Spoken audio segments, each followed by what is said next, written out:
ఓ యవన అమ్మాయి, అదే మదర్ తెరీసా, దేవుని సేవ చేయటానికి వచ్చింది. భారతదేశం అంతా తిరిగింది. ఒక భారతదేశం కర్మ, ప్రపంచ దేశాలన్నీ తిరిగాయి. ఆ తల్లి ప్రపంచ దేశాలంతా తిరిగి అద్భుతమైన సేవ చేసింది. ఒకానొక సందర్భంలో Pope John Paul II Pope గారు కలకత్తా ప్రాంతానికి వచ్చి మదర్ తెరీసా చేస్తున్న అద్భుతమైన సేవలను చూసి ముగ్ధుడైపోయి ఆ తల్లికి తాను వాడుతున్న రోల్స్ రాయల్ కారు గిఫ్ట్గా ఇచ్చాడట.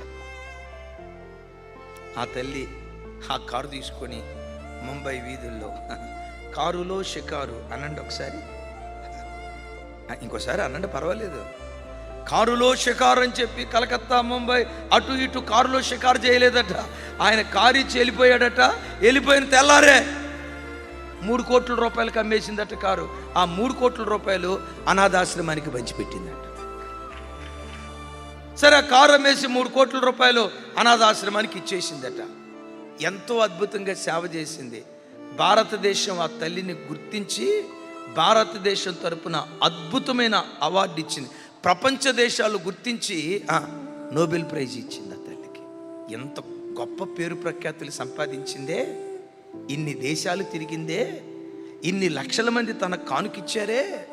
పోప్ జాన్ పాల్ గారే ఆమె కానుకిచ్చాడంటే ఇక ఆమె దగ్గరికి ఏ రేంజ్లో కానుకొచ్చి ఉంటుందో చూడండి. ఆమె చనిపోయేటప్పుడు ఆ ఆస్తి ఎంతో చెప్తా, ఆమె పేర సింగిల్ పైసా బ్యాంక్ బ్యాలెన్స్ లేదట. సింగిల్ పైసా బ్యాంక్ బ్యాలెన్స్ లేదట. మదర్ తెరీసా చనిపోయేటప్పుడు తన ఆస్తి 2 చీరలు, విరిగిపోయిన ఒక ప్లాస్టిక్ బకెట్, చిరిగిపోయిన చాప, కప్పుకునే దుప్పటి, ఈ 4 తన ఆస్తి అంట. ఎలాంటి సేవకులు ఎక్కడున్నారో చూడండి, అక్కడ కట్టబడండి.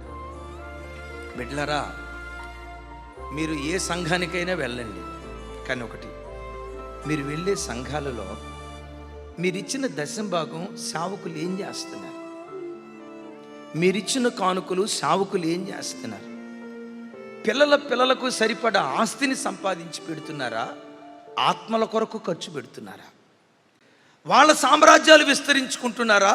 దేవుని సామ్రాజ్యాన్ని విస్తరిస్తున్నారా? వాళ్ళ పిల్లలు ప్రఖ్యాతిగాంచిన వారిగా ఎదిగేటట్లుగా కుటుంబాన్ని కట్టుకుంటున్నారా? దేవుని రాజ్యాన్ని కడుతున్నారా? ఈ ప్రత్యక్షత సంఘానికి వచ్చే ప్రతి బిడ్డ కలిగి ఉండాలి.